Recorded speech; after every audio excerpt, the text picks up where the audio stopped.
Hey, big man. By the way, instead of following you, please, can you just give me a little time, maybe 1 day or two, and go and bury my father? Yeah, my father is dead and is supposed to be buried, so please allow me to go and bury my father, then I will come.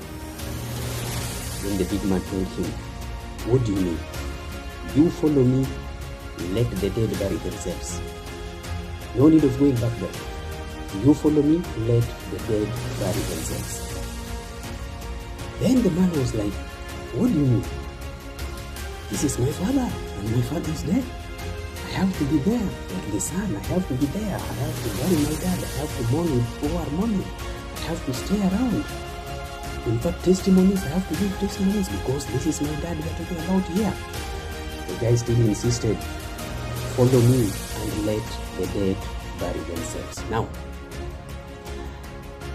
this kind of conversation took me with a surprise, and to some extent I'm tending to think a lot of it from that. This was a conversation between Jesus and one of his disciples. In the book of Matthew 8:21 to around 22 there, the disciple, instead of following Jesus, is asking him, please allow me to go and bury my father. My father is dead. Yet you want me to follow you. As a normal norm, as a cultural expectation, as people's conversations, I have to be there as the son, as my father is being laid to rest. But Jesus is not worried. Jesus is telling him, don't worry. Keep on following me. Okay? Let the dead bury their own. Now, let the dead bury their own. First of all, the reason why I'm getting surprised here, Jesus had the power to heal people. Jesus was healing people. He was able to raise people from the dead. In fact, we have testimonies where he raised a lot of people from dead, including the Lazarus, the Jairus' daughter. All these people, he raised them from dead. Jesus had the power to raise from the dead his own disciples died. How comes he was unable to do that? Instead of telling him, for example, don't worry, I will raise him from the dead, or he's just sleeping, he will wake up, he's only telling him, yes, he's dead, he has to be buried, but not by you. Let the dead bury their own. That is first question of concern. How comes Jesus was able to raise the dead from other people's family, other people who are not even his own followers, but when it comes to his own house, the disciples who are following him, he was not able to raise the dead from that? What happened? What was the reason? Number two question that we can ask from there. Which dead people did he refer to? Because when he told him, let the dead bury their own, the father is dead, then he's saying, don't be there, don't go there, let the dead bury their own. Now, who is dead? And how can the dead bury their own? I think we can learn a lot of scenarios, a lot of things from this simple statement here. Number one, if we relate this to main life development or social engagement we talk about, one thing that we learn from this scenario is that once you have a move, if you want to develop, you want a new experience, if you want new changes, you have to reposition yourself. Don't go back to the filth you have been doing. Don't go back to the mediocre performance you have been performing. If you want the change, start speaking change. If you want to be a doctor, start walking towards the direction of being a doctor. Because these disciples, they had secluded themselves, they had selected themselves to be the followers of Jesus Christ.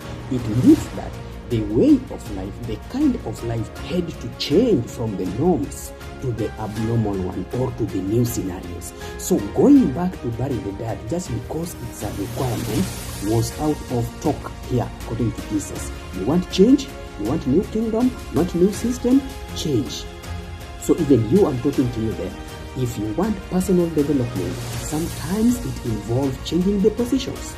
You have been living in that village for long and there is no development. Change a village, change to some areas. You have been in one city trying left, right and center, but you are not getting any breakthrough.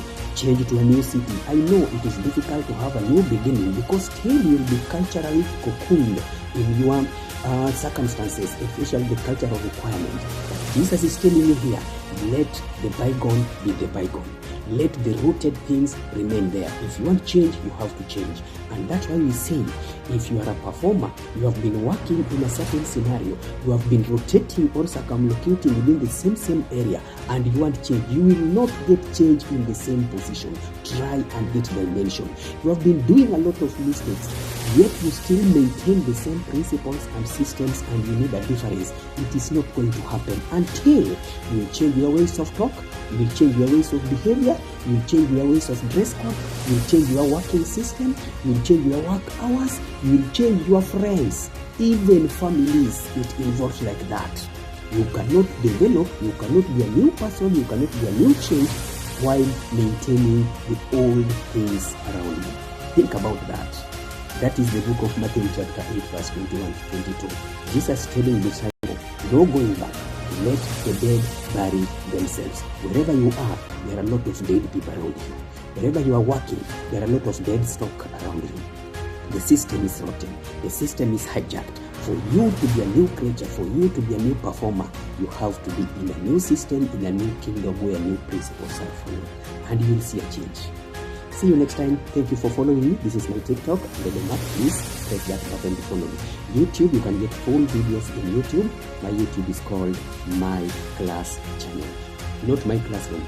Type My Class Channel, then you will get me there. Please subscribe, follow me. Thank you so much.